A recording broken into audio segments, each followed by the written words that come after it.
Salvete, amigos de Mos Religiosus. Hoy estamos en un día más, una charla más sobre religión romana y en este caso sobre la religiosidad de la mujer en la antigua Roma. Pues bueno, vamos a ir esperando a que se vayan incorporando varias personas. Lo estamos ahora haciendo en directo. Y hola Opia, Montana, bienvenida. Vamos a hablar, ya digo, sobre la mujer en la religiosidad romana, ¿vale? Entonces va a tratar más o menos sobre la participación en general de la mujer en los distintos ámbitos en los que no solo el sacrificio, también hablaremos de magia femenina, de amuletos que portaban las mujeres, etcétera, etcétera. ¿Vale? Bienvenidos todos los que estáis viéndolo ahora mismo. Os lo agradezco muchísimo que lo podáis ver y sobre todo, como siempre digo, que lo podáis compartir y podáis divulgar un poco con nosotros lo que hacemos ahora en confinamiento. Espero que lo estéis pasando lo mejor posible y que no os toque de lleno los bichos, el virus y sobre todo que pasamos un rato entretenido aprendiendo y enseñando sobre, en este caso, la religiosidad romana. Muy buenas tardes a los que llegáis, Claudio, Opia, Marta, etcétera, que no me deja ver todos los que entráis. Bueno, vamos a empezar y luego ya se irá incorporando más gente a esta pequeña charla. Cualquier pregunta que consideréis oportuna, por favor ponerla en los comentarios. Os pido también que podáis compartir esta publicación, así como la página, invitar a vuestros amigos a darle me gusta y poder disfrutar todos un poco sobre la historia de la antigua Roma en un ámbito que es muy poco conocido, que es la religión, ¿no? Y sobre todo en la recreación histórica, que es lo que nosotros hacemos, ¿eh? La Asociación Cultural Mos Religiosus se dedica a esta recreación histórica. Muy buenas, María Luisa, bienvenida también. Y bueno, lo que hay que tener en cuenta, sobre todo es fundamental entender qué es romana en general, ¿vale? En particular,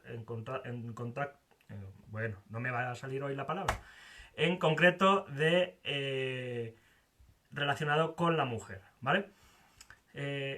La sociedad, buenas David Castillo, bienvenido. La sociedad romana en general no es... hola Laura, ¿qué tal? No es machista, ¿vale? Ojo con este término, es un machismo que nace en el siglo XIX, que es esa actitud o manera de pensar de quien sostiene que el hombre es por naturaleza superior a la mujer. Hay ciertos aspectos de Roma que podrían indicarnos que podría ser así, pero lo más común sería que la sociedad romana en general es una sociedad patriarcal, en el que el hombre tiene predominio o mayor autoridad el varón sobre la mujer, ¿vale? En una sociedad o un grupo social. Y en este patriarcado en el que está inmerso toda la sociedad romana, en concreto, hoy hablaremos de la mujer, en la sociedad romana sabemos, y hay que remarcar, que la mujer en muchos casos cuando se casaba estaba en manos de ese nuevo marido. En su caso al principio estaba del padre, del pater familias, y luego del marido, ¿vale? De su esposo. Hola Gema, hola Juan, hola Ana, bienvenidos todos y todas las que estáis viéndolo, bienvenidos. Y estábamos hablando sobre cómo era la sociedad romana en general, ¿vale? Unas pinceladas. Yo siempre digo que la sociedad romana y la historia de Roma es en general muy incongruente, ¿vale? Está llena de incongruencias, de contradicciones, en las que la teoría nos dice en que la mujer tiene muy poca importancia, pero luego vemos otras parcelas de poder social, ya no digo políticas, porque sabemos todos que políticas, la mujer no tiene participación, pero lo que hoy nos atañe, que es el tema de la religión, tiene mucha importancia, más de lo que podemos llegar a pensar, ¿vale?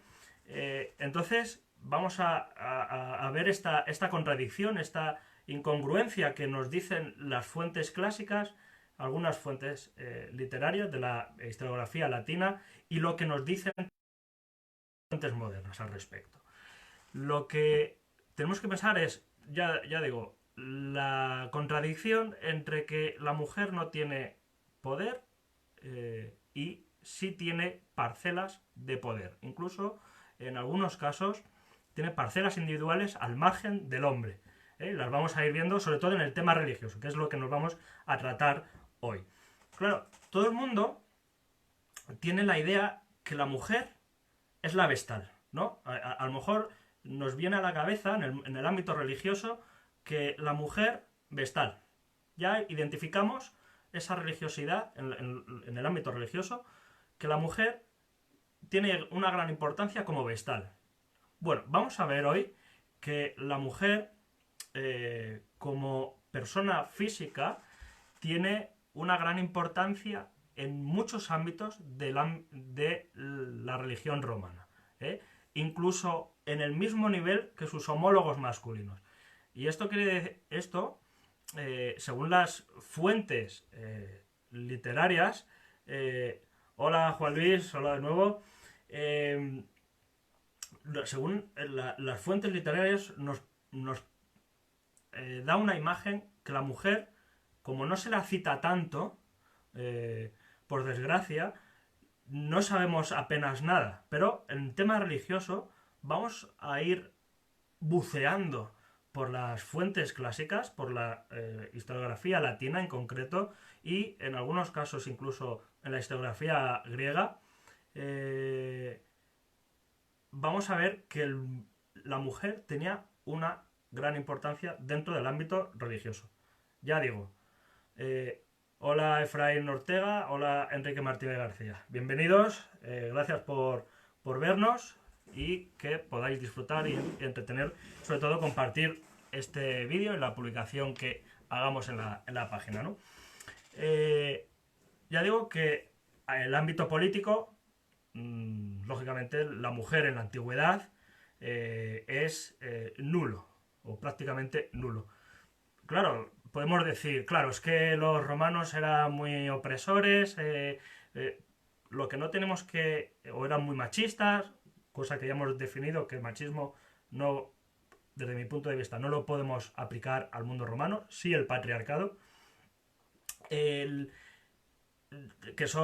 que tener en cuenta que no podemos extrapolar nuestras ideas actuales del siglo XXI a hace 2000 años. Por tanto, no podemos decir que los romanos eran malos por oprimir a la mujer. En ese momento es una historia determinada y ahora es otra historia, ¿vale? No podemos compararlas. Y eso es un trabajo muy difícil que, hago el paréntesis aquí, que la sociedad en general pues no hace. Bueno, volviendo a nuestro tema central de lo que es la mujer y la participación en la religiosidad romana, vamos a encontrarnos que la mujer, tanto para bien como para mal, va a ser, el género femenino va a ser utilizado para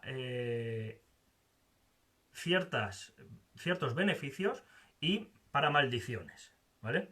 Y vamos a ver, escudriñar un poquito, muy, muy someramente, algunas de estas utilizaciones. Por ejemplo, vamos a ir de algún elemento desde la infancia hasta la época adulta, en ámbitos religiosos, ¿vale? Sabemos que cuando la niña nace y va creciendo, tiene un amuleto de distintos tamaños que se llaman lúnula, ¿vale? Porque tiene la forma de la luna, ¿vale? En este caso, pues en este de hueso, pero de distinto tamaño. En este es pequeño, pero podría ser un poco más grande, de bronce, de latón, de plata. Elementos, pues, igual que para el niño se le ponía la bula, que es esto, ¿vale? Que podía ser de cuero, de plata o de oro. Esto para el niño y la lúnula para la niña. Entonces son símbolos o elementos protectores que ellos, los romanos, como supersticiosos que eran, creían que protegían a los infantes del mal de ojo, de peligros, de la magia negra, por así decirlo, de los enemigos de esa familia, ¿no? Que pudieran dañar a esos niños, a esa familia, hacerle daño en general. Entonces, creciendo esa niña, centrándonos en la niña, una vez llegada a la edad adulta, que seguramente sería aproximadamente entre los 12 y los 14 años, y el niño un poco más mayor, sobre los 14, 16 aproximadamente, en las que se convertían ya en un huir, en un vir, o vir, en un hombre, mientras que la niña se convertía en una mujer. A partir de entonces, que sería aproximadamente cuando le vendría la primera menstruación. Ahí es cuando la mujer empezaba a ser considerada más o menos adulta, ¿no? Ya unas fases de educación, etcétera, que no voy a entrar al respecto. Pero a partir de entonces, sí, decía las lúnulas, esta de aquí, ¿vale? La forma de luna, de media luna. Porque la luna era considerado como esa Selene, esa diosa de la luna, o Lunae, que era para la mujer la parte, bueno, la parte de la noche, la parte mistérica de la noche era considerado la mujer, mientras que el sol es para el hombre, ¿no?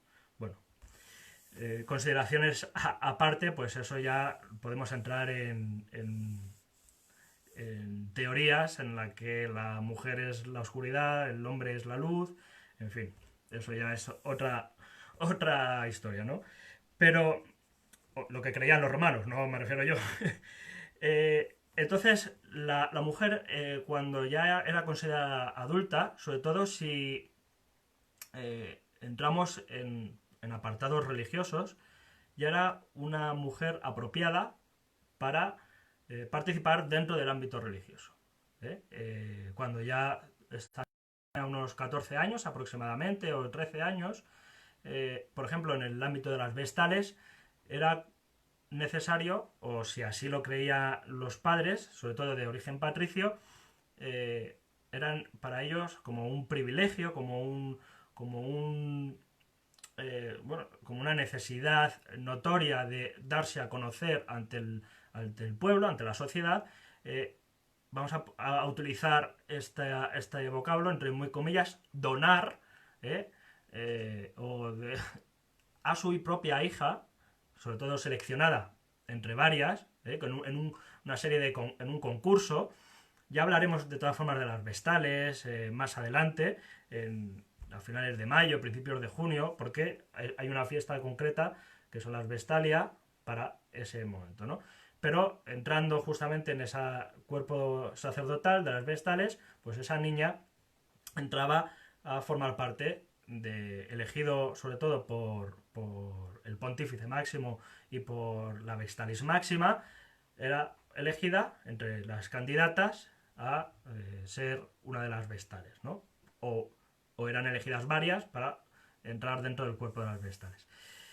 Claro, eso es lo que más conocemos, ¿no? Las vestales, porque está bien documentado, sabemos, o más o menos bien documentado, y sabemos cómo era ese sacerdocio, ¿no?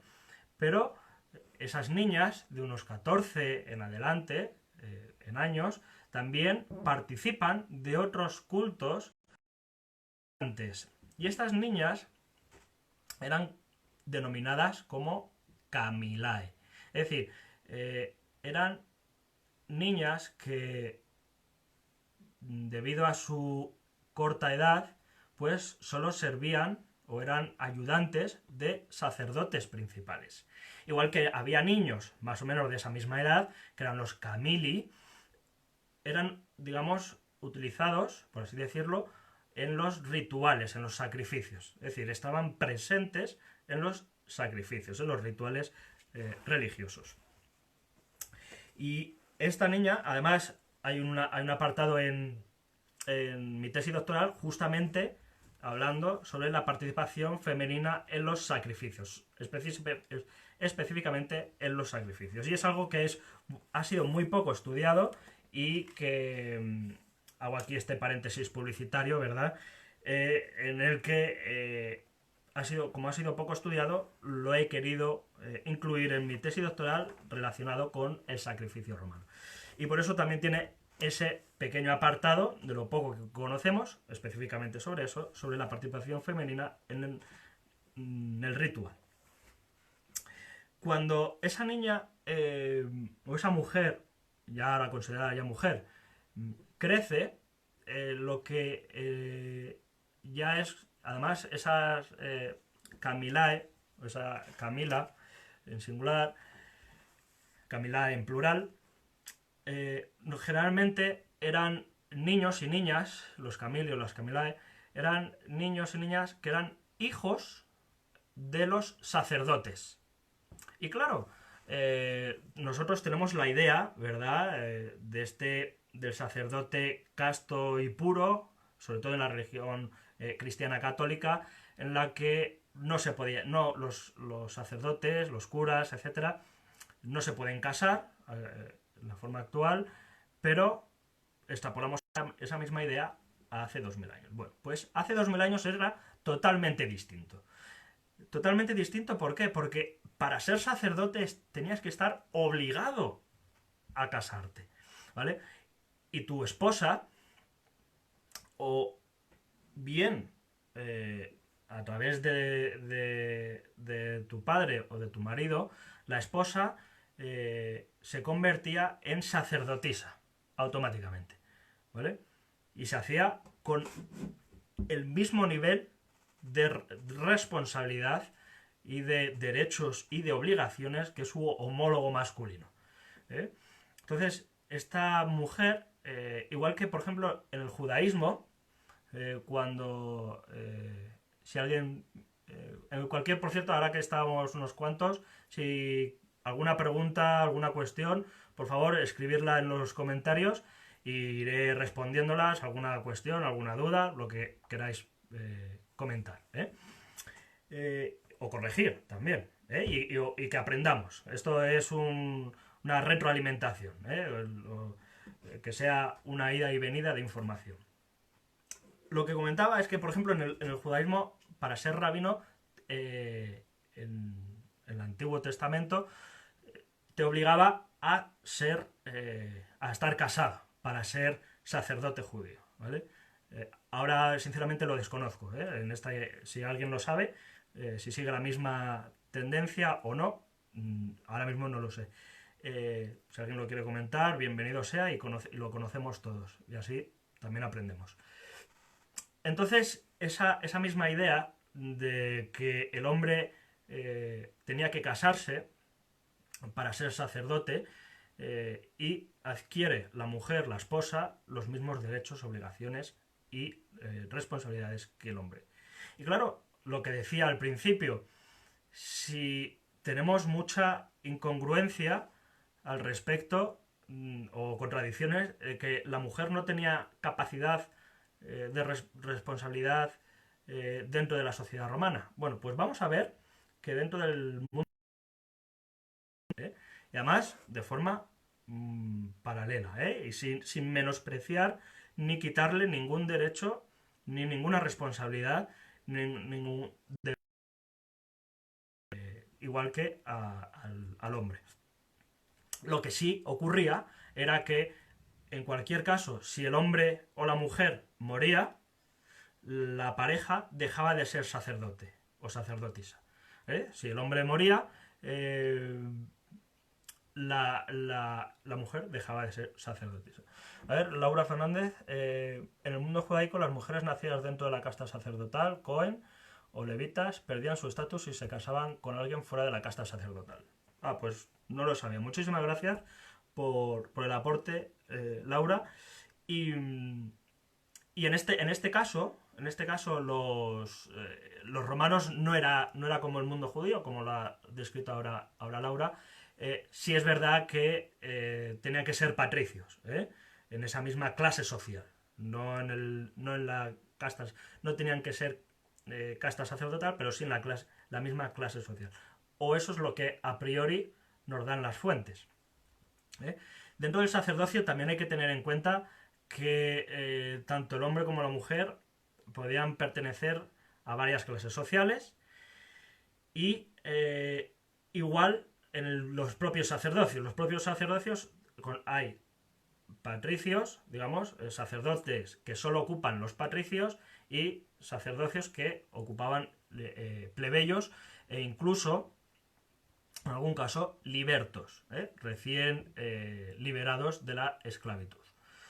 Vale, pues en ese aspecto la mujer, alguien se preguntará, ¿habría posibilidad de ese amor romántico en el que una mujer o un hombre de origen plebeyo se casara con alguien de clase patricia y automáticamente pasara a en el caso de ocupar el hombre patricio, eh, ir a ocupar una clase, un cargo sacerdotal, podía la mujer ascender a la clase patricia y convertirse en sacerdotisa? A priori la teoría nos dice que sí, pero no hay fuente ninguna respecto al tema sacerdotal que nos indique esto, ¿vale? Ni al contrario tampoco. En este sentido, ahí hay lo que se llama un hiato, es decir, hay una falta documental en ese sentido en el que las clases sociales para ser sacerdotes no se podían mezclar. Eso a priori. Pero sí conocemos que hay mujeres, en este caso, como hablamos hoy, que sí hay mujeres que ocupaban cargos de importancia dentro del ámbito religioso. Ya hemos dicho que el ámbito de las vestales es el más conocido. Hacemos como incluso cargos superiores a las propias vestales, ocupadas por mujeres. Y es el caso especial de la Regina Sacrorum, que es la esposa del Rex Sacrorum, es decir, del rey de lo sagrado.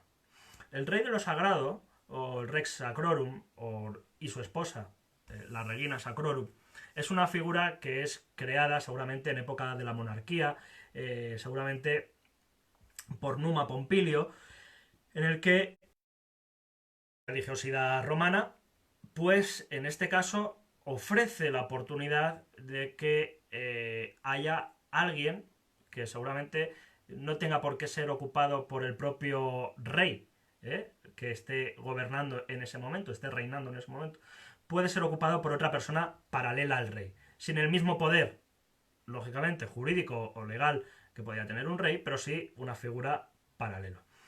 En este caso, ese Rex o la Regina Sacrorum, en época de la monarquía y en época de la república, tienen un papel importante, porque, dado que hacen sacrificios, y de hecho hacen sacrificios, si me permitís hasta leer una línea de la tesis, de hecho, la Regina Sacrorum, por ejemplo, hacía la supervisión de ciertos sacrificios que se hacían en Roma. Es decir, la Regina, en este caso, pues, vamos a hablar de la figura femenina, supervisaba habitual e independientemente los sacrificios animales en la regia. Es decir, la regia es el edificio donde vivía el Rex y la Regina Sacrorum. Lo que indica que la presencia femenina en el exterior, y además digamos, esta regia estaba al lado de la curia. Por tanto, la curia senatorial, ambos edificios estaban muy cerca y aunque la mujer no podía tener el acceso a la curia, al Senado romano, sí tenía un papel fundamental cuando, en época monárquica,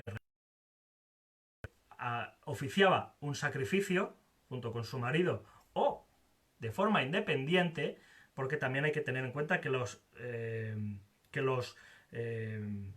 sacrificios no hay momentos en los que solo están mujeres, ¿eh? Y esto luego lo vamos a incidir más y lo vamos a explicar mejor. A ver, las mujeres tenían un papel relevante dentro de los ritos dionisíacos, fundamental, ¿vale? Las mujeres tenían un papel relevante. Sin embargo, es verdad que el hombre tenía ahí una no me sale la cosa, una relevancia mucho mayor que la propia mujer, ¿vale? Sin embargo, participaban los dos en las procesiones dionisíacas y afortunadamente, no tanto de forma literaria, pero sí, ya digo afortunadamente, iconográficamente en pinturas, sí se nos ha conservado procesiones en las que vemos del mundo romano, ya no hablo del mundo griego, hablo del mundo romano, en los que están los dos, el hombre y la mujer, participando. Además, la mujer con una participación muy activa en el tema, sobre todo musical. Es muy importante la mujer dentro del ámbito musical, sobre todo en las fiestas dionisíacas, entre otras, ¿vale? Gracias, Enrique, por la pregunta. Y sigo diciendo que cualquier comentario, pregunta, cuestión que queráis formular, hacerla en los comentarios como acaba de hacer ahora Enrique Martínez. Decía que, por ejemplo, la Regina Sacrorum, gracias a ti, supervisaba esos sacrificios, ¿vale?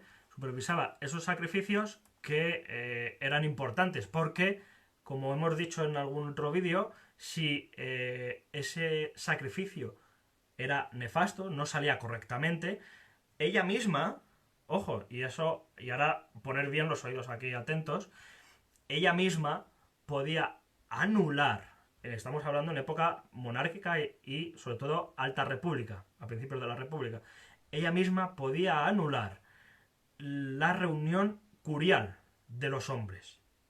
Ojo con eso, ¿eh? Es decir, que ella, no teniendo capacidad de política, de acceder a la curia como, vamos a decirlo así, una senadora, sí tenía la capacidad de cortar y de anular la reunión curial, ¿vale?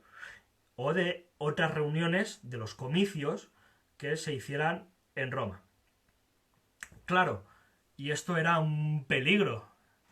Por eso, en algún caso, el propio Rex Sacrorum era el que generalmente sacrificaba antes de una reunión curial, ¿vale? No solo porque es hombre, sino porque también se le podía pagar más. Y pagar más me refiero a sobornar, ¿eh? A la Regina Sacrorum, bueno, pues también se la podía sobornar, pero no tenemos datos al respecto. Pero sí sabemos que tiene posiblemente esa capacidad de anular reuniones senatoriales. Por desgracia, no conocemos ningún dato de esto, ¿vale? Esto también es importante decirlo. No conocemos esto. Esto es una suposición a través del poder o la capacidad religiosa que tenía este cargo sacerdotal, ¿vale? Y ahora vamos a ver otros cargos sacerdotales femeninos que sabemos a ciencia cierta que sí tienen esa capacidad de anular,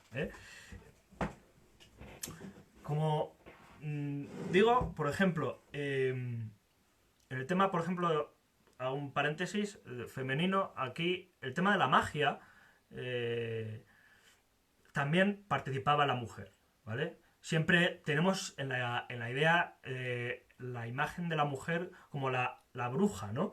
Como esa hechicera que además vive en lo más profundo del bosque y que es algo oscuro, que es una mentalidad muy medieval, muy también de época victoriana, del siglo XVII, XVIII, XIX en adelante, por culpa de esa mentalidad digamos, que nos ha hecho llegar la Iglesia cristiana o católica en este caso, que era la mujer la que era la bruja, la hechicera, la mala, ¿no? En general. Bueno, también había hechiceros y brujos y magos, ¿no? Los llamados magus. Magus, que es una palabra que ya existía en la antigua Roma como aquel hombre, o generalmente hombre, ojo, y no era mujer, no era la maga, eh, también había, pero era sobre todo dedicado al tema de hierbas y demás, ¿no? Entonces, ese magus o esa maga generalmente pues estaba dedicado más al tema de la hechicería mediante las hierbas, ¿eh? Abortivos, maldiciones, etcétera, etcétera.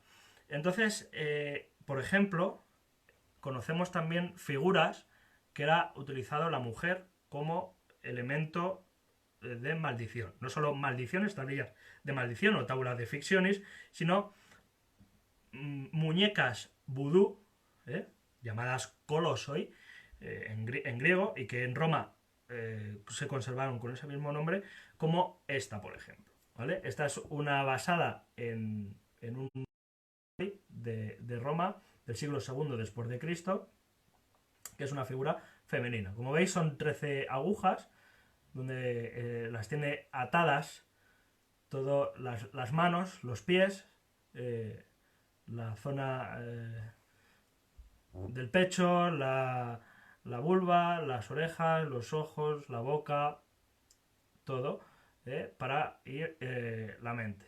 ¿Vale? Digamos que esto va acompañado de una tablilla en el que se va diciendo que a esta mujer, relacionada además es una maldición del amor. Algo, ¿cómo puedes maldecir a alguien si quieres que se enamore de ti? Bueno, pues es bien sencillo. Si no se enamora de ti, que se quede ciega, que no pueda andar, por eso el tema de las agujas en los pies, que quede atada de por vida si no está contigo, que no tenga corazón, se le pudra el corazón, se le quede muda, se quede sorda, se quede ciega, que se quede un poco atontada, por así decirlo, etcétera, etcétera, ¿no? La típica frase, ¿no? Que por desgracia aquí también se podía aplicar, es o conmigo o con nadie, ¿no? En ese sentido.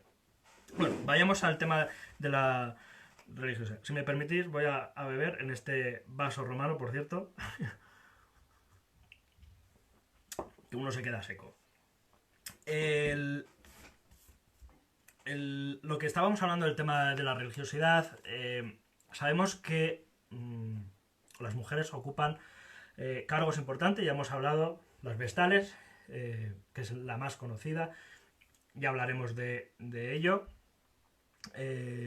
Sí, la verdad es que sí, un mal querer. También conocemos varias tablillas, además tablillas de distintos de distintos materiales, tanto en oro, plomo, generalmente son en plomo, en algunas un poco de estaño también, bronce, madera, cera seguramente, papiro, pergamino, pero generalmente son en plomo.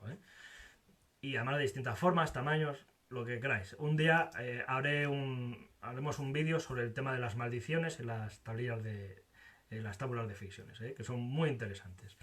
Bueno, sabemos que el tema de la mujer, por ejemplo, de la religiosidad, ya sabemos que la vestal pues es lo más conocido, que nos viene aquí a la mente. Mujer, romana, religiosa, vestal. Ahí nos quedamos. Vamos a ampliar más este conocimiento. La mujer, igual que hemos dicho antes, ocupaba el cargo de la regina sacrorum y en este caso también podía ocupar, y es algo que no conocemos muy bien, la esposa del pontífice máximo, ¿vale? No solo había un pontífice, había un collegium. Un collegium es como una asociación, como un colegio, una asociación de sacerdotes, en los que seguramente esté incluida la propia esposa de ese hombre. Pues no es una barbaridad lo que acabas de preguntar, Juan Luis. Se sacrificaban mujeres. Muy buena, y además es muy buena pregunta porque era un tema que también quería tratar y me la has recordado, así que te lo agradezco. Y ahora sigo con el tema del pontífice, ¿vale? Eh, ¿Había sacrificios humanos en Roma? Sí, había sacrificios humanos en Roma. Y además es una cosa muy curiosa, sobre todo en época monárquica y en época republicana. Y se prohíben los sacrificios humanos en el 97 antes de Cristo, ¿vale? Un decreto que además se recoge y está bien, digamos, bien estudiado, y además lo incluyo también en mi tesis, este decreto, que se prohíben los sacrificios humanos, tanto de hombres como de mujeres. Y de hecho, recojo un texto de el sacrificio, no de una mujer, de una niña, ¿vale? De una niña que no es finalmente, o según el texto, no es finalmente sacrificada, porque, y hago un pequeño paréntesis para que todo el mundo lo entienda, el por qué no fue sacrificada. No es sacrificada porque esa niña se empezó a reír. Y diréis, qué cosa tan rara, ¿no? Que la niña de repente se ría en medio de un sacrificio. Lo que menos voy a hacer es reírme cuando me van a matar, ¿no? Lógicamente. Bueno, es un texto que narra, digamos, describe, mejor dicho, el sacrificio de una niña. Esa niña, cuando se produce un ruido extraño, ajeno a lo que es el sacrificio, un sacrificio se paraliza, ¿vale? Se reinicia.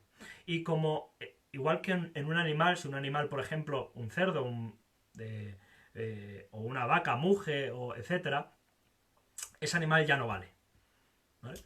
Entonces hay que buscar a otro animal para hacer el sacrificio, ¿vale? Dicho así muy resumidamente en una frase. Pues esto, en el caso de la niña, o de un niño, o de un hombre o una mujer adultos, eh, sí se tuvo que paralizar ese sacrificio y buscar a otra niña, ¿vale? Para sacrificar. Lo que nos dice justamente ese texto realmente también lo que hace muchas veces la historiografía latina, Tito Livio, por ejemplo, o Dionisio de Halicarnaso, o Valerio Máximo, es acusar a a un enemigo, por ejemplo, en este caso había sido Pirro, de Épiro, eh, le acusaba de sacrificar a humanos, ¿vale? Porque ya en un momento en el que Tito Livio escribe, que es a principios del siglo I antes de Cristo, después de Cristo, perdón, lo que el sacrificio humano ya está, digamos, superado, ¿no? Y es considerado como algo bárbaro. Y como es algo bárbaro, el sacrificio humano lo consideran como algo nefasto, algo negativo. Y eso es una de las acusaciones que harán a Pirro, harán a los cartagineses que sacrificaban niños, e incluso a los propios cristianos que sacrificaban también niños. Es una forma de acusación. De todas formas, hay sacrificios humanos en Roma, incluso no solo en época republicana, en época de Julio César, por ejemplo, sino que en época imperial, con Calígula, también se hace sacrificios. De hecho, Julio César sacrifica una pareja, un hombre y una mujer, de galos, y una pareja, hombre y mujer, de griegos, enterrados en el Foro Bovario, enterrados vivos. Castigo que, por cierto, también reciben las vestales, de esa forma. Castigo de enterramiento vivo. Bueno, cerrando este paréntesis y agradeciendo también la pregunta, Juan Luis, no sabemos si el pontífice máximo, ya digo, había 7 pontífices y luego un pontífice máximo, que sería como el jefe de esos pontífices. También estaba incluido la mujer dentro de ese colegio, de esa asociación de pontífices, ¿vale? No sabemos cómo se llamaba, ni conocemos ningún dato sobre ello, por ejemplo. Y a lo mejor no lo conocemos no porque no nos hayan transmitido las fuentes algo sobre ello, sino porque a lo mejor no era necesario transmitirlo porque el pontífice no era necesario que se casara con una mujer para ser pontífice, ¿vale? Es un dato que no está bien testificado, no está nada o apenas en la relación matrimonial entre un pontífice y vamos a denominarlo así, una pontifex máximo, no está estudiado, ¿vale? Y hay tenemos muchas lagunas documentales al respecto, ¿vale? Y eso es un grave problema. Pero en cambio, sí conocemos otro cargo importante, que es el del flamen. En general, los flámines son sacerdotes especializados de origen patricio, por lo general. Luego hay otros flámines que son de origen más humilde, más plebeyos, pero que el que más conocemos, por ejemplo, es el flamen o la flamínica dialis, es decir, el sacerdote o sacerdotisa de Júpiter. Lo mismo que podríamos aplicar al sacerdote de Júpiter en cuanto a vestimenta, en cuanto a derechos, obligaciones, responsabilidades, podríamos quizás aplicarlo a los otros dos flamines mayores, es decir, el del flamen martialis y el del flamen quirinalis, junto con sus flamínicas, por supuesto, ¿vale? La vestimenta es el problema y ahora mismo algunos que nos y tendremos problemas y sabremos identificar que en cuanto a vestimenta hay muchas lagunas, ¿verdad? En general. ¿Los emperadores quienes ejercían el pontificado? Sí, pero él era el pontifex máximo, ¿vale? Pero él era la cabeza, digamos, visible de ese collegium de pontífices. Pero los demás pontífices no sabemos si tenían que estar casados. Lógicamente él sí tiene que estar casado, pero ¿eso podemos extrapolarlo a un cargo de pontífice máximo de época republicana? No lo sabemos. La relación de matrimonial me refiero, ¿vale? Responsabilidades serían las mismas. Otra cosa es que incluso el propio emperador delegase en otra figura, como podría ser el Rex Sacrorum o el colegio, alguna de sus funciones religiosas, porque él no lo quiso hacer, o atribuirse todas las responsabilidades, como hizo Calígula y Nerón, etcétera, etcétera. Claudio, ¿podía una sacerdotisa renunciar o abandonar sus votos? ¿Había un castigo? Muy buena pregunta. Y eso, me voy a guardar esa pregunta, ¿vale? Para el final, porque es justamente una de las cosas que vamos a hablar, ¿vale? Pero es buena la pregunta y me la guardo. Sabemos que, por ejemplo, la flamínica dialis tiene una gran importancia dentro de lo que es el ámbito sacrificial y hacía los sacrificios, y quiero que prestéis atención al respecto, hacía los sacrificios igual que su homólogo masculino. Es decir, ella estaba presente sin necesidad de su esposo presente, o si su esposo estaba presente, estaba apartado de la escena principal del sacrificio. En ese caso, el hombre estaba apartado, igual que la mujer estaba apartada cuando era el hombre, cuando presidía ese sacrificio, ¿vale? Entonces tenemos aquí una... hubo drama con las vestales que se saltaron sus votos. Sí, la verdad, había bastante, ¿no? El castigo de enterradas vivas, ¿no? Por ejemplo. Pero no me adelantéis, no me haga lo que se dice ahora, no el spoiler, que no quiero ver, luego lo comento. Además es una cosa muy curiosa y que averigüé a través del estudio de mi doctoral, de mi tesis doctoral, algunos casos. La cuestión es que esa flamínica dialis, o esa flamínica en general, ya digo que todo hombre para ser sacerdote y viceversa tenía que estar casado, obligatoriamente además. Ya digo que si uno de los dos moría, el otro quedaba fuera del cargo y se elegía a otra persona, a otra pareja. Y entonces, lo que decía, perdón, la flamenca hacía los sacerdocios, por ejemplo, si me permitís, por ejemplo, las vírgenes vestales pues hacían su sacrificio al pueblo, pro populo. También realizaron sacrificios a Juno Regina, ¿vale? En torno, por ejemplo, al 207 a.C., sin ayuda de un sacerdote masculino, no hay presencia masculina. La Flaminica Dialis, igual que la Regina Sacrorum, supervisaba los sacrificios, cuando ya estamos hablando de época imperial, cuando ya la Regina Sacrorum ya es un mero, igual que el Rex Sacrorum, es un mero cargo muy honorífico, sobre todo ya a partir de la reforma de, bueno, a partir de la reforma de Julio César y en época imperial, el Rex y la Regina Sacrorum ya es algo muy residual. Es honorífico, no tiene el mismo cargo, ¿eh? A ver, perdón.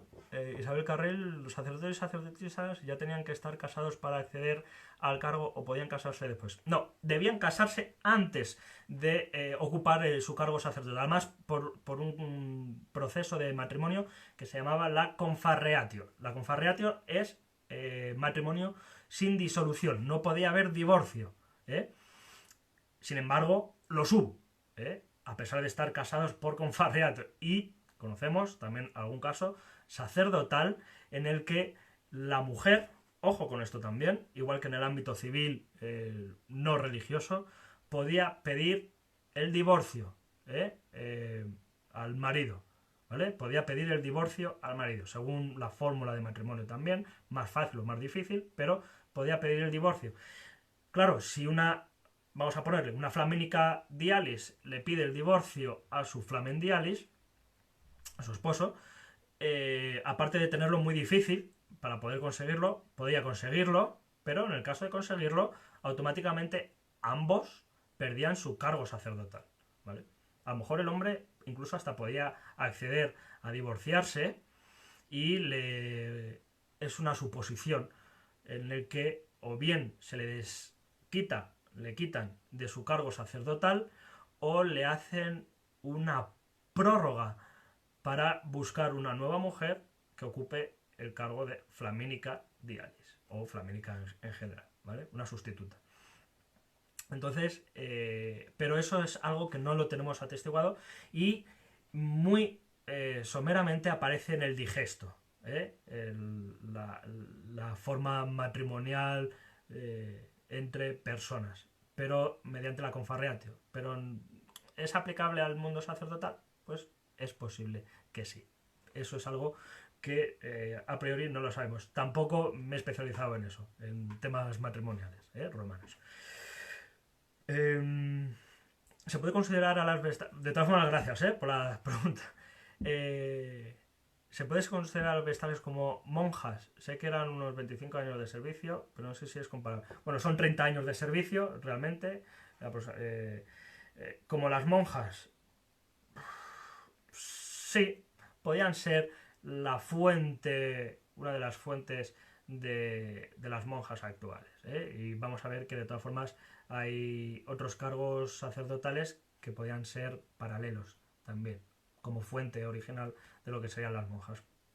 En todos los casos, sobre todo las vestales, que es lo que más conocemos, no lo sabemos para otros tipos de sacerdocios femeninos, realizaban pues esa cocina religiosa, que por cierto, tenemos un canal de cocina religiosa romana única en YouTube y en el mundo, donde hacemos recetas religiosas en YouTube. Buscáis Mos Religiosus y ahí lo podéis tener algunas. Es muy difícil.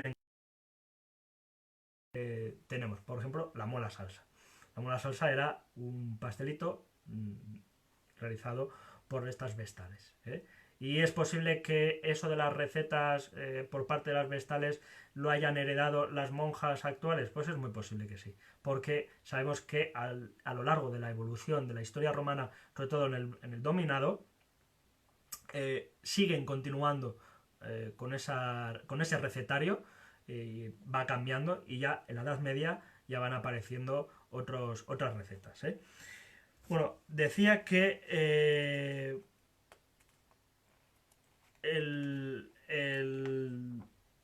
la Flaminica Dialis, para que entendamos todos un poquito cómo era la praxis de un sacrificio, muy brevemente, lo que en el sacrificio tenemos, aparte de las fases, que no me voy a centrar en ello, tenemos una serie de personas en las que a la hora de hacer un sacrificio eran fundamentales. Por ejemplo, tipo Victimari, que era el que mataba al animal con el martillo, con el hacha; el Cultrarius, que era con el cuchillo, cortaba el cuello al animal. Luego tendríamos el Popa, que es la persona que dirige al animal ante el altar para ser sacrificado. El que era el que inspeccionaba las vísceras, todo eso. Claro, aquí, como decía al principio, tenemos una gran contradicción. Y me explico. Si, como dicen algunos autores, lo cual, además en la tesis lo pongo, no estoy de acuerdo con ellos, además autores de renombre, como por ejemplo, dice que todos estos cargos tienen que ser enteramente masculinos. Y los cargos sacerdotales son enteramente masculinos. Y yo no estoy de acuerdo.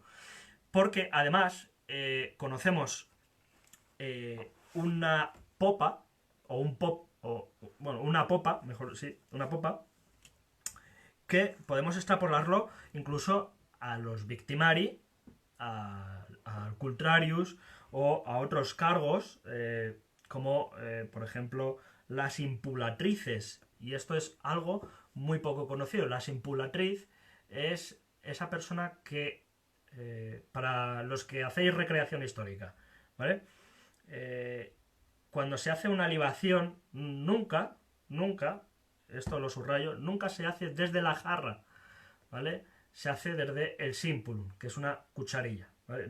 Lo iba a preparar y es una cucharilla, se saca el vino de la jarra y se vierte al suelo o al altar o donde se vaya a hacer la libación, ¿vale? Y esto es algo que hacemos en moros religiosos, por ejemplo. De hecho, uno de los últimos eventos que se hizo antes de toda la pandemia, pues lo hicimos así, por ejemplo en Sagunto. Digo que, por ejemplo, uno de estos cargos que a priori parecen que son poco importantes, pero eran fundamentales para el buen funcionamiento del sacrificio, era esta popa. Y conocemos además un relieve, una inscripción, donde aparece el nombre de la popa, y es una mujer. Y además, como decía antes, entramos en una contradicción en el que si la mujer no tiene capacidad, ¿cómo aparece capacidad de responsabilidad? ¿Cómo aparece una figura como esta, que no es una sacerdotisa, como podíamos pensar que solo las mujeres patricias podían acceder a cargos sacerdotales importantes? Vemos que incluso hasta plebeyas también tienen cargos no solo sacerdotales, sino de clases más bajas, clases más bajas, de cargos sacerdotales más bajos, no sociales. Y esta popa se llama, además, conocemos el nombre, que se llama Critonia Filema, Filema, y es una popa de ínsula.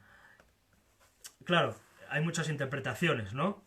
Además es un relieve. Si os lo muestro, aquí es este relieve, esta inscripción que tenemos aquí, entera, afortunadamente, o prácticamente entera, mejor dicho, en el que aparece esta liberta, que es una popa.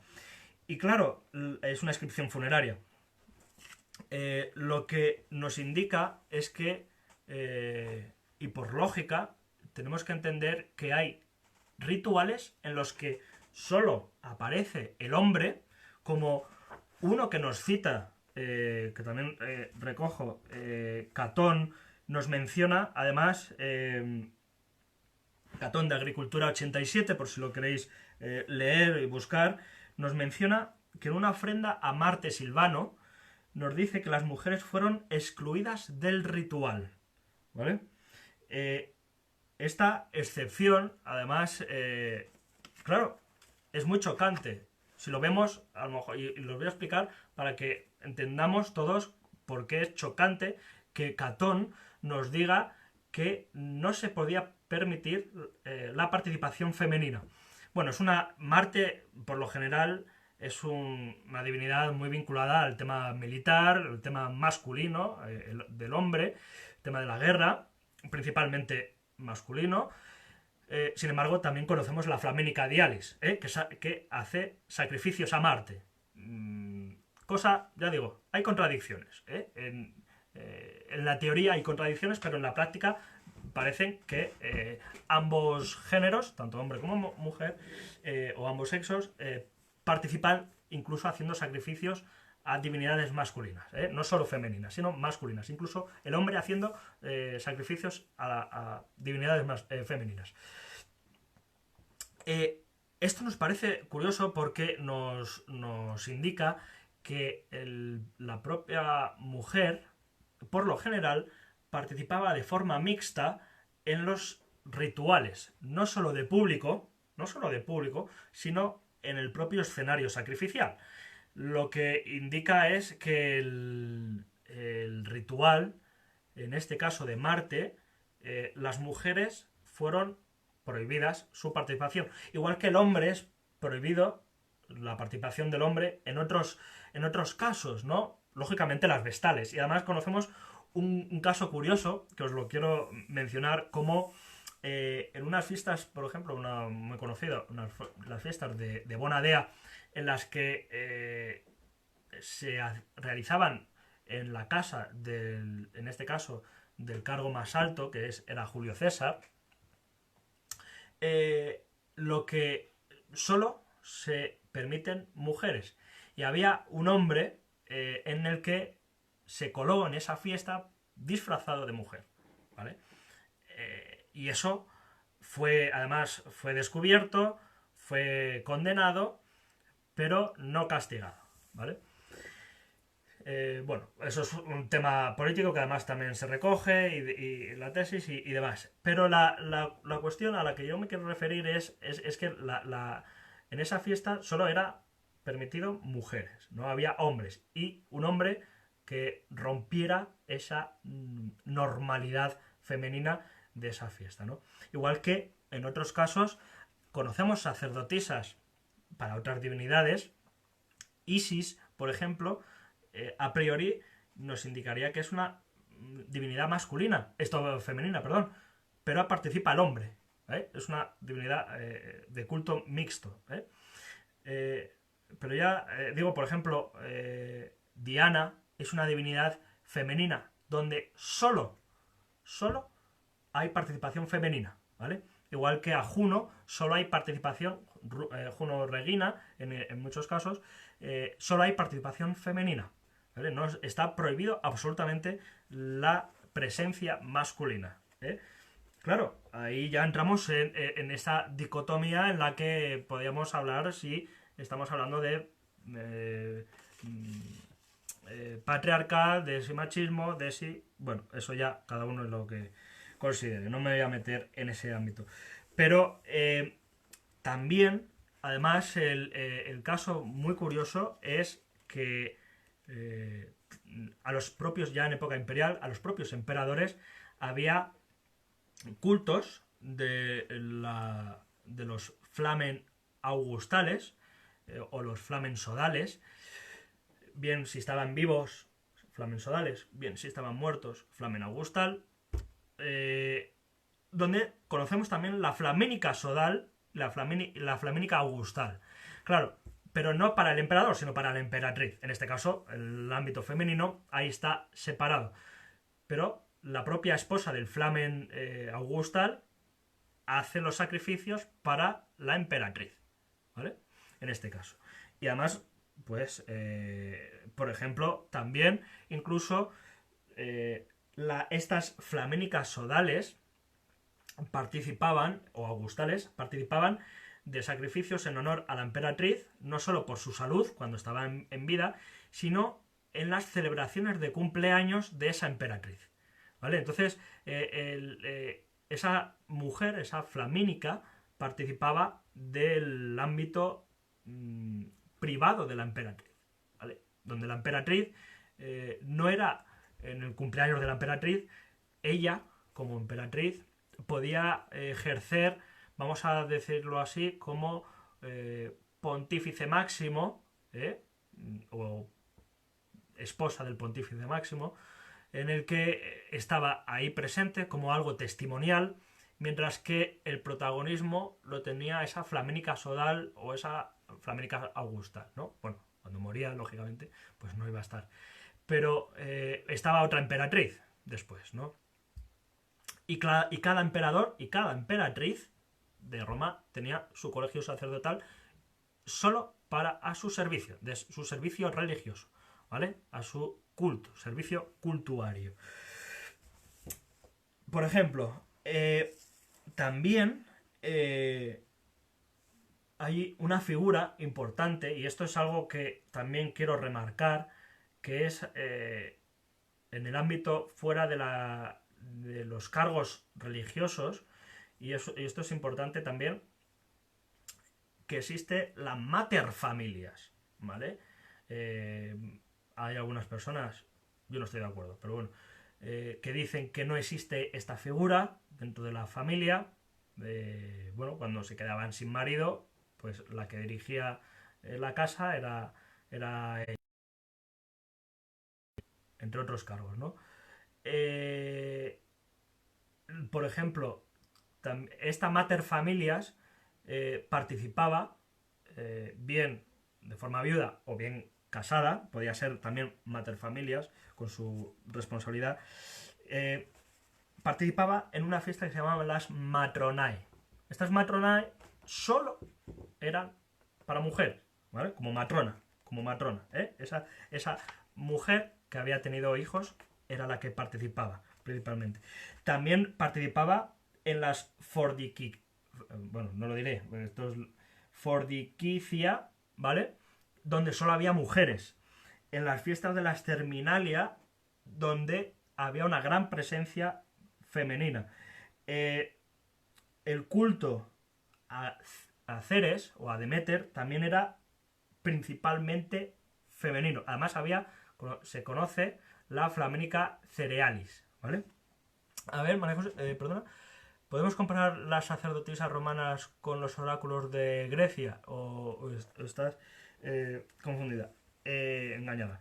No, son cosas algo distintas. El tema de los oráculos femeninos, que además conocemos bien o relativamente bien en Delfos, por ejemplo, es uno de los sitios más famosos, o en otras fiestas, por ejemplo, la, creo recordar que eran las carnicae o las carnicias, en las que había presencia femenina. Sí es verdad que los oráculos es posible la participación de la mujer, bueno, es posible, era seguro la participación de la mujer como la que daba esos oráculos, ¿no? Como además esnifando, o por así decirlo, eh, humos sulfurosos como aparecían en Delfos, ¿vale? Y eso, pues, y consumo de estupefacientes, tanto en Grecia como en Roma, e incluso en Oriente también, ¿eh? Pues gracias por la pregunta, además desde Portugal. Se sacrificaba, por ejemplo, a Ceres y a Diana una cerda, además está representado en varios monumentos funerarios de sacerdotisas dedicadas a estas divinidades. Y hay que tener en cuenta que también las sacerdotisas, y claro, la teoría nos dice animales femeninos o animales hembras para divinidades femeninas, animales masculinos o machos para divinidades masculinas, ¿verdad? Bueno, si seguimos esa regla, no mezcla de sexos dentro de los rituales. Bueno, pues realmente no era así, ¿no? Sí es verdad, o al menos no tenemos constancia de que haya machos, animales machos para divinidades más femeninas, porque además eso haría una contradicción con la norma, ¿no? Una norma más o menos no escrita en el que la divinidad femenina no aceptaba ese animal masculino para sacrificio. Y dicho esto, y para terminar justo con la pregunta que nos hacía antes Claudio, si había consecuencias sobre si alguna de las sacerdotisas cometía algún error, algún fallo dentro de lo que es el ámbito sacrificial o perdía sus votos, etcétera, ¿no?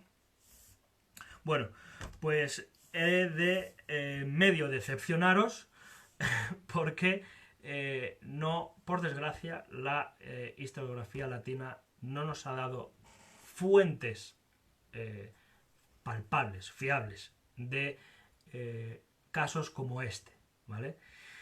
Y es un grave problema.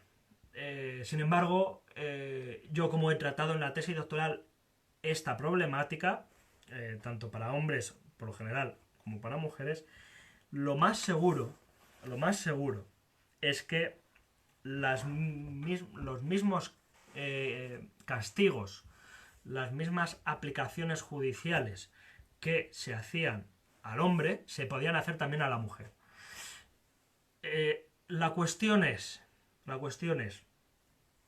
y os pongo un ejemplo de lo que realmente ocurrió, y os pongo un ejemplo de lo que fue en realidad, de varios textos que se recogen, que ocurrieron realmente. Un Flamendialis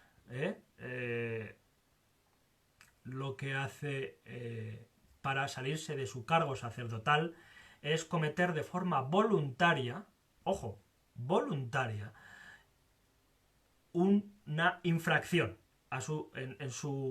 cuando estaba realizando un sacrificio. Eso automáticamente, aparte de paralizar el sacrificio, lo que hace es que el ritual se tenga que reiniciar, pero a esa persona, a ese flamen, es expulsado de su cargo sacerdotal. Sin embargo, ojo con esto, porque no había el aforamiento, por así llamarlo, no había ese aforamiento como hoy lo conocemos. Además es un cargo que no tiene por qué ser, no es vitalicio, es un cargo que además dura un año, pero de forma voluntaria varias personas, varios flámines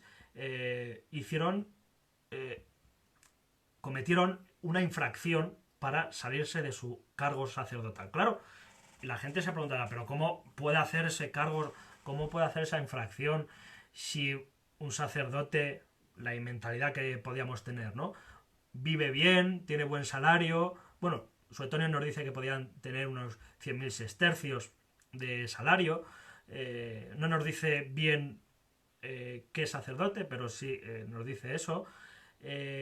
Más o menos a día de hoy, haciendo un cálculo así aproximado, podían ser perfectamente al mes unas 500.000 euros aproximadamente. Yo creo que se vive bien, o 50.000 euros, perdón, 50.000 euros al mes, aún así, también se vive muy bien, Sin embargo, pierde esa posibilidad de ganar esa cantidad de dinero. Claro, es que también tiene muchos problemas ese cargo sacerdotal, tiene muchas obligaciones, por ejemplo, igual que la flamenca, ojo, que lo que digo para uno se aplica para el otro. Tiene la obligación de que cada 2 o 3 horas por la noche se tenga que levantar y hacer una ofrenda de mola salsa que estaba a sus pies de la cama, para hacerlo a la divinidad, en este caso a Júpiter o a Marte o a Pomona o a Neptuno, lo que sea ese cargo sacerdotal de los flámines. ¿Otros cargos sacerdotales hacían lo mismo? No lo sabemos, no nos lo dicen las fuentes y por tanto no podemos decir que eso ocurriera. Claro, tenía muchas prohibiciones, mucho lo que hoy podríamos considerar como tabúes, ¿verdad?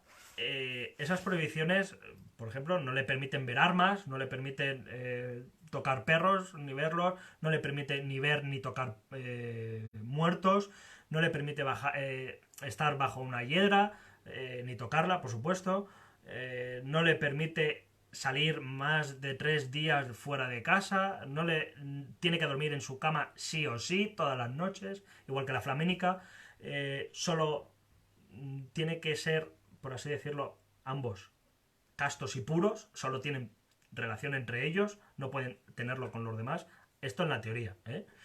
Eh, bueno, pues tiene una serie de prohibiciones que aunque sí tienen un cargo importante dentro de lo que es la curia romana, no es tan importante ni decisorio en otros aspectos, ¿no? De la vida cotidiana. Entonces muchos pues salían fuera de su cargo sacerdotal, ¿vale? Esto, otro paréntesis, eh, así de forma anecdótica lo podéis ver en un vídeo que hicimos colaborando con el Trastero de la Historia, lo podéis ver en YouTube. En la página del Trastero de la Historia podéis ver una participación nuestra sobre estas prohibiciones o curiosidades de los sacerdotes. A ver, Maribel Bufil, gracias, por cierto. La provincia tarraconense era un matrimonio el encargado de desarrollar el culto imperial a nivel de la provincia. Había otros casos de matrimonios de flamencal. Muy buena pregunta, muy buena pregunta. Además, te agradezco que lo hagas, que era una cosa que también se iba a decir y se me ha ido de la cabeza. Lo cual, gracias por recordarlo y por hacer esa interesante pregunta. Y ahora te respondo. Por tanto, todas esas obligaciones y esas prohibiciones también eran para la flamenca. Claro, bueno, la flamenca no tenía ese gorro sacerdotal, ¿vale? Ese gorro sacerdotal de... Permitirme un momento, bueno, para permitirme un momento, perdonad perdonad la improvisación.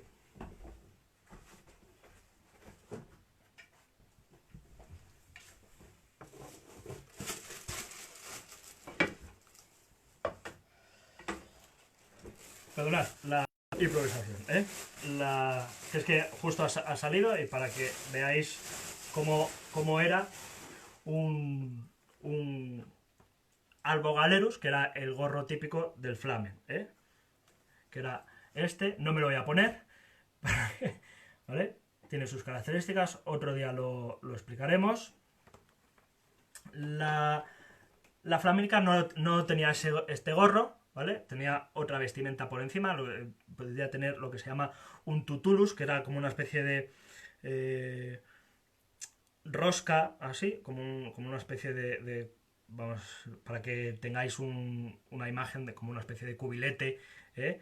Enrollado aquí con su propio pelo, con una serie de decoración de color morado, color rojo, morado sobre todo, y con una rama de granado, en fin. Este lo tiene de olivo, ¿vale? De olivo real, además es de olivo real con un enroscado con lana. Bueno, pues en este caso pues no habría posibilidad de que el flamen, en este caso el flamen dialis o el flamen martialis, se le cayera a este gorro. Esto es imposible que se caiga por sí solo, ¿vale? Puesto no se cae.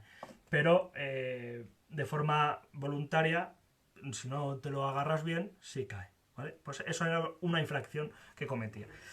Por tanto, tanto él como la mujer, la esposa, renunciaban. Claro, en la mujer, por ejemplo, esas infracciones, ¿cómo podían hacerlo? Bien, cogiendo, igual que el hombre, cogiendo las herramientas con la mano izquierda, la siniestra, excepto y no con la derecha, ¿vale? Que era la mano correcta. Bien, que al propio sacerdote o sacerdotisa, lo aplicable a uno lo aplicamos a otro, se le caigan los órganos. Él primero tenía una contradicción, y bueno, esto es otra curiosidad, ¿no? Que os comento. No podían tocar nada que estuviera muerto, hemos dicho antes, ¿verdad?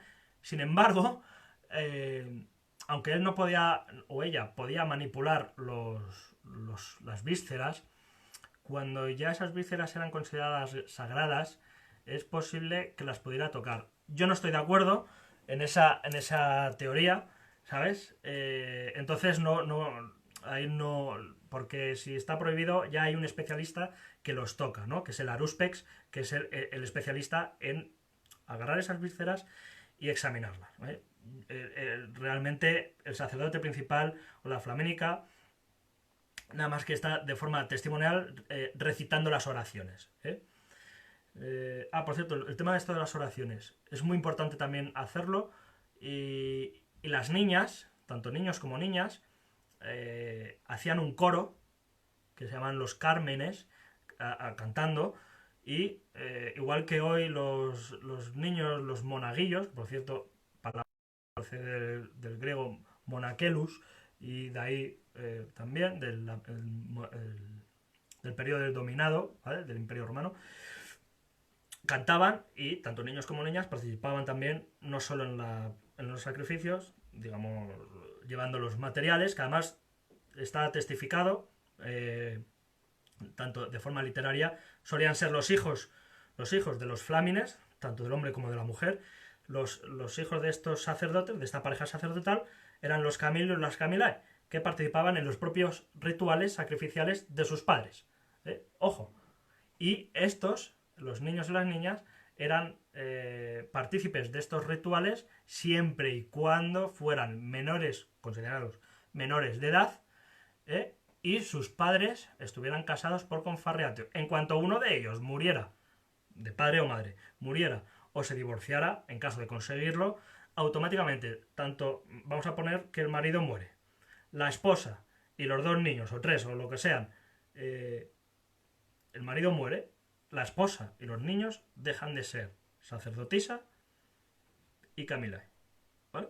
Eso lo tenemos bien atestiguado en ese sentido. Entonces la mujer, otras infracciones que podía cometer, no solo coger las cosas con la mano izquierda, sino que a lo mejor alguna parte de su vestimenta se pudiera caer. Es imposible. ¿Vale? Se ha comprobado también de forma experimental, y de hecho es algo que incluyo en las conclusiones de mi tesis doctoral, que es imposible. Yendo a la provincia, a la pregunta de Maribel, un segundín. Yendo a la provincia. Joder, otra vez. Disculpa. Yendo a la pregunta de Maribel Bofil, lo cual agradezco mucho también. Ya digo, podéis hacer cualquier comentario, pregunta, sugerencia. Ella preguntaba que si en la provincia de Tarraconense el matrimonio encargado de desarrollar el culto imperial a nivel de la provincia, el provincial, había hoy, y si había casos de otros matrimonios de familia. Vale, conocemos afortunadamente, sin saber mucho relacionado con el tema de cómo se vestían, ni qué era lo que podían hacer, ni nada de eso. Sí conocemos que existían flámines provinciales. Y además flámines que duplicaban el cargo flaminal de Roma. Normalmente siempre pensamos que el flamen, por ejemplo, el flamen dialis o el flamen martialis, etcétera, era solo de Roma. Bien, pues conocemos flámines, por ejemplo, martialis, que están en la provincia de Germania, en Carnuntum en concreto, y conocemos incluso flámines augustales en las provincias, por ejemplo, en la Tarraconense también se conoce alguno, en la Bética, que creo recordar que también se conoce otro, en la Galia, en Britania, y en muchas otras provincias también en Oriente. Lo que nos indica que esa duplicidad o esa triplificación o esa multiplicación del propio flamen con las mismas responsabilidades y los mismos deberes, también está en los flámenes provinciales. De hecho, el flamen provincial era el flamen municipis provincial, o provincial augustal, flamen municipi martialis, etcétera, etcétera, y que además los tenemos atestiguados epigráficamente, y existen. De hecho ya lo comento aquí, es una de las propuestas que tenemos en nuestro grupo de recreación histórica, que de hecho lo pensé justamente ayer, para poder recrear. pero es muy difícil, de hacer. Bueno, la cuestión es que los mismos derechos, los mismos cargos, las mismas responsabilidades que podía tener un flamen en Roma, lo podía tener un flamen, un sacerdote principal en una provincia. También el mismo, digamos, forma matrimonial, por confarreatio, es también aplicable a los flámines provinciales, ¿vale? Entonces el sacerdote, la pregunta de Gemma, entonces la de sacerdote no era un oficio profesional.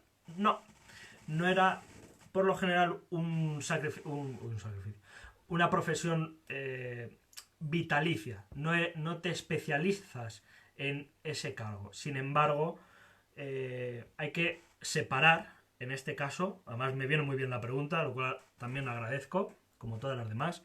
¿Qué hacéis? Invito a que lo hagáis. Hay que separar, digamos, el magistrado, es decir, el político, que por su cursus honorum, por su, digamos, su carrera honorífica o profesional, va ascendiendo en ese escalafón político en el que tiene que pasar no solo por cargos políticos, militares, pero también religiosos, ¿vale? Y uno de ellos es el de sacerdote o el del flamen dialis. Y en muchos casos, claro, tienen que pasar, dura un año, el cargo dura un año, porque luego pasa a ser candidato a otro cargo superior, ¿no? Y conocemos flámines dialis, en los que de forma voluntaria hacen una infracción de esta norma, por ejemplo, que se le caiga el gorro sacerdotal, y que al año siguiente le vemos a esa persona sin menoscabo de su imagen presentarse a cargos sacerdotales o políticos más importantes y ser elegido como tal. ¿eh? Y él, claro, todo esto es política y además si condenas, el propio sacerdote condenaba, el que había hecho la infracción, si condenaba su propia infracción, se le condonaba la multa, ¿vale? La multa económica y digamos el ir a la cárcel, por así decirlo, ¿vale? Entonces, en este sentido, tenemos igual que a la mujer, ojo, lo más seguro es que también a la mujer. No hay datos específicos sobre esto. Eso también hay que recalcarlo, ¿vale? Y luego tenemos otros cargos religiosos en los que seguramente no vitalicios, pero sí de más amplios. Otros, digamos, cuerpos sacerdotales, por ejemplo, el tema de las vestales, a priori, las vestales son para toda la vida, son vitalicias, ¿no? A no ser que te mueras, pues lógicamente pierdes o cometas una infracción lógica de ese cuerpo sacerdotal, era para siempre. Podríamos extrapolarlo a otros sacerdocios romanos, como el culto a Diana, el culto a Juno o a la Flamínica. Bueno, la Flamínica ya sabemos que no, ¿no? A otros cultos femeninos. Hay divinidades en Roma, más o menos de mayor o menor importancia. Pero no todas tampoco necesitaban un sacerdocio. Porque otros pues era un genios de puerta, de una puerta, pues ahí no vas a tener un sacerdote, ¿no? Para una puerta, pero sí para otros dioses que podían serlo, ¿no? Un flamen menor, pues seguramente tuviera la misma, por ejemplo, un flamen menor, el flamen cerialis o la flamenca cerialis, tendría los mismos, digamos, las mismas infracciones que las que conocemos del flamen dialis. Pero es posible que otros cargos sean un poco más amplios en el tiempo, tanto para el hombre como la mujer. Por ejemplo, el de augur, el adivinador, mediante el vuelo de las aves, que también haremos alguna... De todas formas, en la página de Facebook está está puesto, el tema del augur, la adivinación, etcétera, etcétera. Seguramente es un cargo vitalicio, además muy importante. Y también hay una bibliografía. De hecho, si queréis conocer más sobre la figura del augur y la adivinación, mi propio director de tesis doctoral, Santiago Montero Herrero, tiene varios artículos en español al respecto sobre la adivinación y los augurios, ¿vale? Ruiz Florén, las vestales no eran 30 años, día de aprendizaje, día de sacerdote. Sí, eso es. Son 30 años. Lo que pasa que después de esos 30 años podías elegir seguir siendo vestal o llevar una vida fuera del ámbito religioso. Lo más seguro es que muchas de ellas siguieran con ese ámbito religioso, pero es posible, ¿no? Ya digo, los castigos no se conoce texto, las fuentes literarias de la historiografía latina no nos dan información específica sobre castigos a las mujeres, excepto las vestales, a igual que sí lo hacían a los hombres, el tema de las infracciones. Yo lo he podido extrapolar y hipotetizar sobre este tema en la tesis doctoral, que los mismos derechos, las mismas obligaciones y por tanto las mismas infracciones que cometían los hombres, sus homólogos masculinos, lo hacían las mujeres también. Y en ese aspecto creo que ya creo que he dicho todo. Además me he pasado media hora más de lo que quería hacer, pero bueno, no pasa nada, ¿no? Si habéis disfrutado, si habéis aprendido, gracias a todos, ¿no? A ver, perdón, Diana era la diosa de la naturaleza y de la caza, sí, es la Artemisa, sí, también, la Artemisa, la misma diosa, aunque ya sé que Artemisa no era romana. Me encantaría saber quién era la diosa de la naturaleza y los animales. Bueno, Diana es una divinidad que por lo general se le tiene poca importancia en la historiografía moderna, pero Diana Artemisa, Diana Artemis, fue importante para Roma. Y es además está muy vinculada también, y además encontramos sincretismo, es decir, uniones entre varias divinidades, en este caso Diana Selene, donde vemos a la Diana representada también con una media luna. También es en otro artículo que también hice para la Universidad de Alcalá de Henares sobre la religiosidad en el ámbito gladiatorio, que si alguien lo quiere se lo puedo enviar. Y es un tema que también hablaremos con uno de los compañeros de Javier Romay, de Lucius Spiculus, Gladiatoria, que además, ahora, por cierto, ya digo que ahora a las 8 tiene, a las 8:05 tiene una charla en Instagram, ¿vale? Junto con Fernando Barriales, dos grandes del tema de gladiatura. Bueno, pues en el tema este de gladiatura, Diana tiene una gran importancia pienso, para los gladiadores que se dedican al tema de la caza, tanto bestiari como venatores, ¿vale? Con Hécate, sí, también Diana Hécate, ese sincretismo también estaba muy vinculado, y además encontramos, creo recordar, en Carnuntum o en Germania y en Britania, esa figura sincrética entre Diana y Hécate, ¿vale? Hécate como divinidad, digamos, de la profundidad, por así decirlo, del inframundo. También, por cierto, se le vinculaba mucho con el tema de las maldiciones, a Hécate. Incluso a Isis también se le dedicaban maldiciones, Se pedía a Isis que interviniera en una maldición contra otra persona. Además conocemos la maldición en la que se decía que Isis, por favor, ayúdame a encontrar un legionario, o un legionario le pedía a Isis que por favor le ayudara, o maldijera, mejor dicho, a la persona que le había robado su ropa de cama, ¿vale? Del campamento. Pero sí, Hécate también era muy importante, no solo por el tema de de los cruces de caminos también, porque también está relacionada con varias miradas, con el inframundo, con el tema de la gladiatura, en algún caso también, ¿vale? A la vez que con Hécate Némesis, es decir, que ahí podemos tener uniones miles, ¿no? Y es verdad que en Roma, sincretismos religiosos, había multitud de ellos. ¿Eh? Femeninos, en este caso, ¿vale? Por el tema que tratamos hoy. Si tenéis alguna pregunta más, ya digo, os invito a que compartáis el vídeo, hagáis me gusta o me encanta o lo que queráis, o que no os guste, lo que queráis.